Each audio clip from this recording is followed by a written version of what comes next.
The film begins with Harper Marlowe gazing out a window in silent reflection, just as her husband, James, plummets to his death. For a haunting moment, their eyes seem to lock. In the aftermath, Harper retreats to a remote countryside estate for a much-needed escape. There, she meets the quirky but friendly caretaker, Jeffrey, who gives her a tour of the house. When asked about her husband, Harper simply implies that she is divorced, keeping the details buried. Later, during a video call with her sister Riley, strange interference distorts the screen, flashing to an eerie, screaming face mid-conversation. Through a flashback, the truth begins to unravel. Harper had told James she wanted a divorce. Devastated, James threatened to take his own life, hoping to leave her burdened with guilt. As tensions rose, he lashed out and struck her. Though remorseful, Harper ordered him to leave.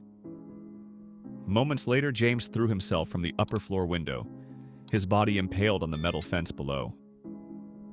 Trying to move on, Harper takes a walk through the idyllic countryside.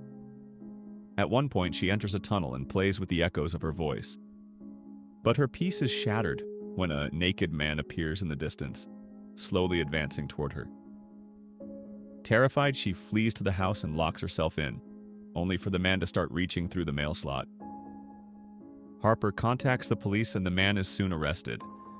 Later, on another walk, she encounters a rude schoolboy and then speaks with a local vicar, to whom she confides details of James's suicide. Instead of offering comfort, the vicar insinuates that Harper is to blame, that she must have pushed James to his death. Outraged, Harper firmly tells him off. Later that night, Harper heads to a local pub, where she runs into Jeffrey and the police officer who previously arrested the naked man. To her dismay, the officer informs her that the man has been released due to insufficient evidence proving he's a threat.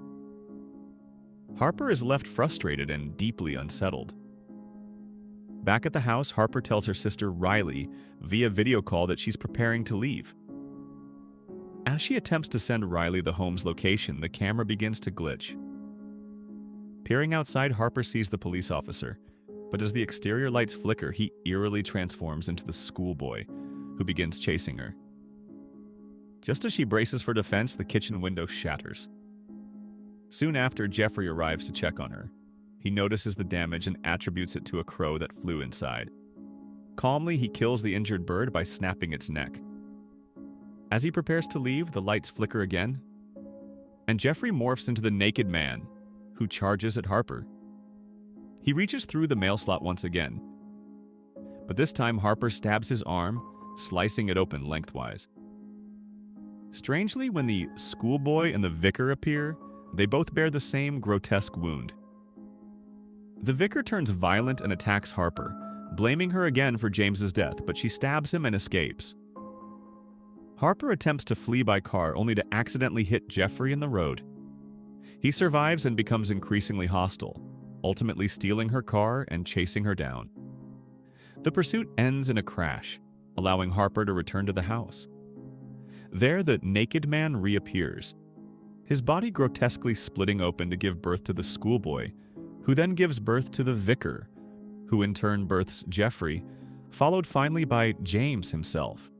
Each transformation is surreal and nightmarish, symbolizing layers of trauma and male expectation. When James appears at last, Harper calmly asks what he wants. He simply replies, "Your love." But Harper, now resolute, refuses to give it. By morning, Riley arrives and follows a trail of blood to find Harper sitting quietly in the garden. Harper looks up at her and offers a faint smile, a gesture of peace, survival, or perhaps both. After the tragic suicide of her husband James, a moment twisted by manipulation and emotional cruelty, Harper Marlowe escapes to the quiet isolation of the English countryside. She rents a remote cottage hoping to find peace, but unease quickly settles in. The house's caretaker, Jeffrey, greets her with forced warmth and an eerie familiarity. As the days pass, Harper begins to notice something impossible. Every man she encounters in the village bears Jeffrey's exact face, as though they are variations of the same presence. each one intrusive, unsettling, and increasingly threatening. Her brief sense of sanctuary unravels into a waking nightmare. A silent, naked man begins stalking her, pressing against the boundaries of her home and her sanity. Though arrested, he is soon released. As Harper decides to leave, the force that binds these identical men reveals itself in full, grotesque form. The boundaries between reality and horror collapse as the men appear to morph, collapse, and give birth to one another in a macabre, unending cycle. The entity takes on familiar faces: the child who mocked her, the vicar who blamed her, the caretaker who deceived her, until finally, from a final convulsion of blood and bone, James emerges once more. Broken, gasping, a phantom of the past demanding something she can no longer give. But Harper, worn yet unshaken, sees this for what it is. Not grief, not love, but control in a gentler disguise.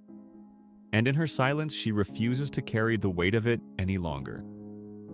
By morning, her friend arrives to find Harper bathed in quiet resolve, the horror behind her and the healing just beginning.